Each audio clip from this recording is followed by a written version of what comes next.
Go ahead and talk a little bit about working with horns. Now, the reason why I'm putting these gloves on again, hopefully they won't tear. We got a shipment of cheap gloves in, so anyway, I always try to buy halfway decent quality gloves to use. I like to use the word surgical gloves, but these here are the gloves that a lot of law enforcement uses, and quite frankly, they tear very easily. I don't know why. Probably because I got them on sale. That's probably why. But anyway, we're going to talk about horns. There's a difference between horns and antlers. I'd like to show you. Now this is a small, very small set of elk antlers. You notice I didn't say elk horns. There is a difference, okay? A lot of times the words are interchangeable, and that's the way people use them. Well, I guess that's just the way it is, so I guess we got to get used to it. But technically speaking, these here are antlers. These are horns, right here. This is a horn. Pronghorn, as a matter of fact. Or, in other words, an antelope horn. We'll get to this here in just a moment. So keep that in mind when you're talking with your friends, when you're talking to a taxidermist, you're talking to just about anybody. There is a difference between antlers and horns. Here we have fused hair. Here we have something that falls off every year, and it's got to grow back. And believe it or not, some horned animals shed their horns, such as pronghorn antelope, and they have to go ahead and grow these back every year. They usually shed them about November. Vary a little bit, depends upon where you're at. Antlers, horns. Now we got that out of the way. I'll be quiet about it. Okay. Let's say you've already cleaned up your skull. You whited it out.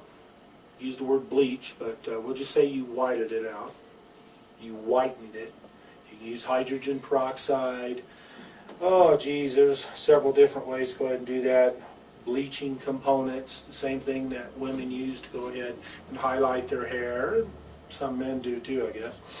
I don't have to worry about mine. Mine's turning white right now, gray. So anyway, okay, a lot of times before you turn this back to your customer, your client, or yourself, you really don't want these horns to be loose. How do you put them back on and make them tight? You just don't put paper mache in there. What you do, you want to go ahead, put a little bit of Bondo in here.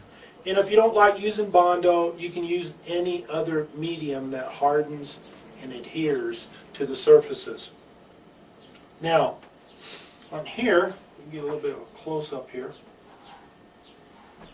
Now this here is called the core. This is where the horn will go over. Now as you see this core here, you can see it's not smooth. It actually has a lot of pits and pockets where the flesh used to be. That was taken off of here, and then of course it was whitened. Now the Bondo, or whatever other adhesive I want to use, is going to cling to this very well. Otherwise, I would drill a few holes through here, put a little bit of Bondo on here, and slide this horn on and let it harden. It's going to be there. And usually once you do that, they aren't coming off anymore. Now, before you do this procedure, you have to make sure that you have the right horn on the right side of the animal. Now, usually on bison, similar animals, there's only one way to put them on. Now, if I wanted to switch these, they're not going to work.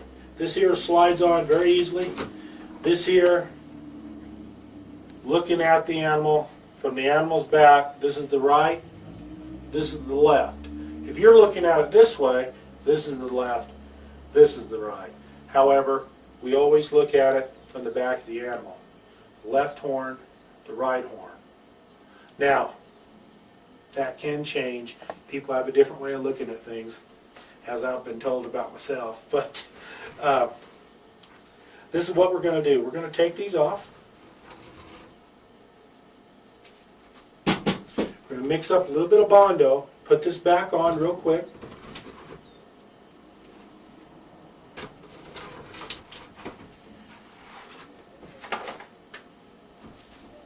Have these solidified on there. Now, I'm going to show you something else too. If you have teeth on your skull mount, which most people do, some skull mounts people don't want the teeth on, you can go ahead and take these teeth, the teeth that are real loose. Now if they come out, you can go ahead and glue them back in. But here, these here didn't have to come out in the cleaning process, but they're loose. I'll come back in with a white glue, like Elmer's glue, rose glue, or you can go ahead and use airplane glue, whatever, contact cement, whatever works for you that's clear and will dry hard. You squirt it down into the cavities, little crevices there, and let that harden. That will lock these teeth in there. They won't rattle around. Looks more professional. Okay, I'll do that a little bit later, but that's something simple. You know how to do that. And this here is too. Now, geez, I wonder which horn is where. Let's see. That don't fit there. I wonder why. Remember what I told you a little bit earlier? Boy, that don't fit there either. Now let's switch these. Doesn't always work that way. Sometimes you get them slipped on there. Now, what do you know? That side goes on. This side goes on. You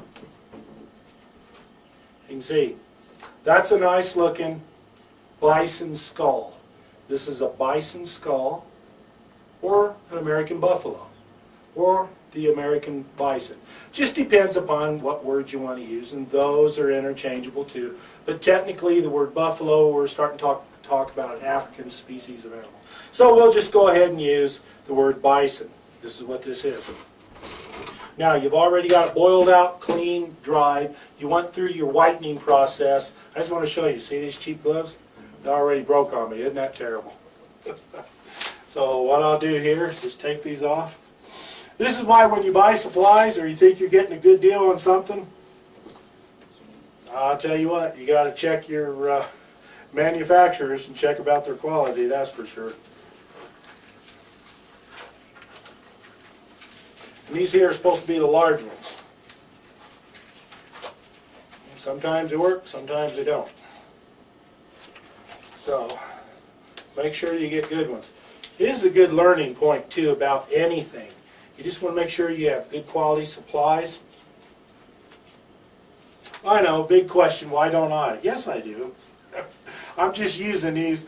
I've got tons of supplies I've got to use up, so that's what I'm doing. I'm using up supplies I've had stored for a while, so possibly maybe storing these things here for a short time in a heated environment might have caused them to deteriorate a little bit, but I doubt it. Anyway, let's get started on this. Now the Bondo that you use, or other adhesive medium that you want to use, be whatever you want. You don't need a lot, you don't need to fill it up. You need a little bit, do you? Now again, some people may want these here to be left loose. So check with your customer first, or perhaps maybe you want to go ahead and have it left loose because of some future project you're going to be doing. So what we're going to do here,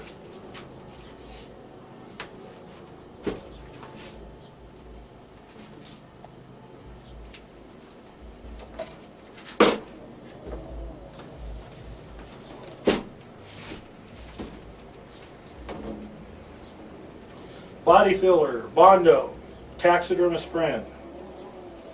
You know, Bondo, or filler, is just supposed to be that. It's supposed to be a filler.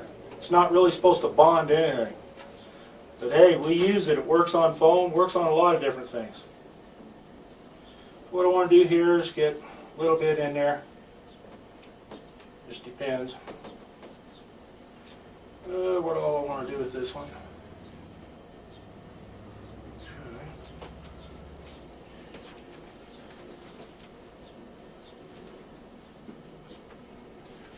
Paper towels.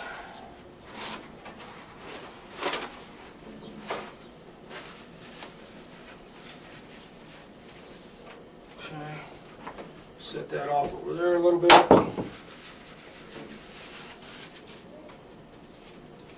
Here on the hardener, you want to knead that back and forth, which means you want to mix it a little bit. You really don't want it too watery.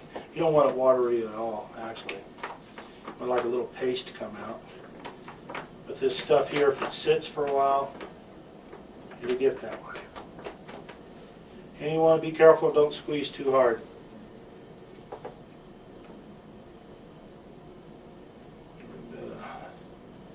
Hardener in there. See these great gloves?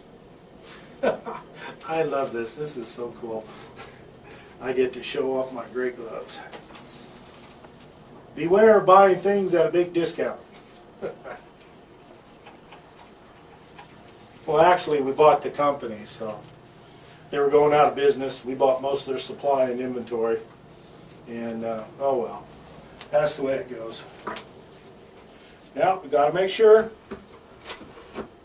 Looks like the right one to me. Now what we're going to do, I'll move this up here a little bit so you can see a little bit better, hopefully. Now, I'm going to mix this up. Got to move a little bit faster than what I've been doing. Now, around there. Around there.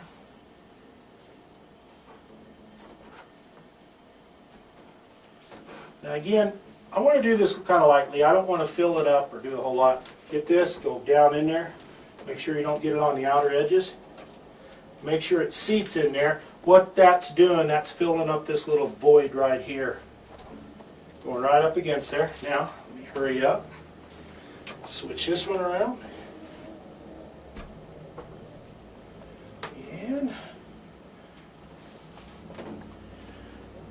we'll go for this side.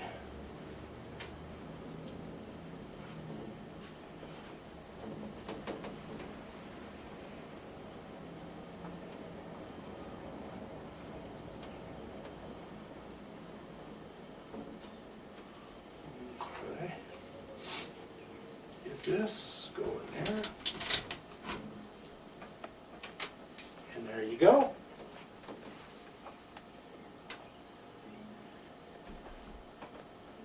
That's what you do there.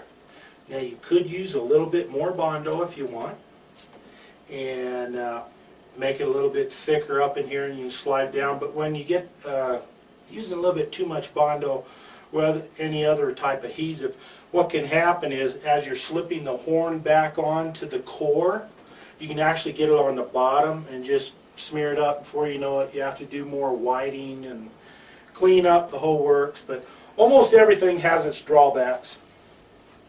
So that's how you do that. Now I'm going to set this off to the side, and we'll start on these antelope horns. Get this over here. And of course, this is already starting to harden up a little. You might have enough to do something else.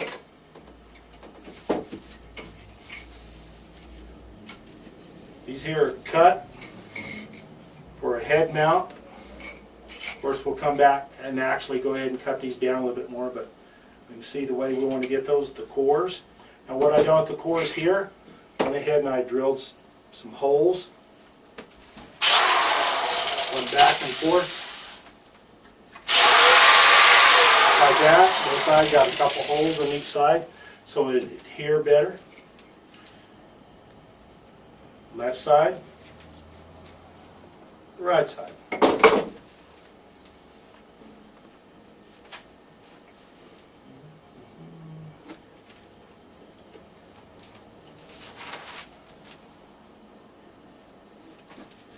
side.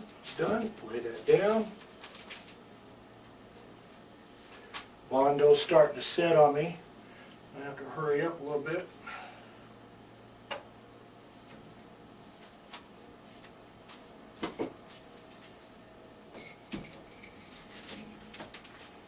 There you go. Make sure. Now, if people are really concerned with the length of the horn being above the hairline a little bit, what you would do is, before you boil these and clean them up, separate them from the core, you go ahead and measure that distance there to perhaps drill a hole through the core, not through the horn, but through the core, so you can go ahead and run a nail or wire through there to hold this up a little bit more. That way the person can go ahead and know that it's actually his horns that have been used. Because a lot of times people will ask you, say, hey, oh, those are my horns. Well, of course they are. So that's how you do that. And again, these are working with horn tips, working with horn.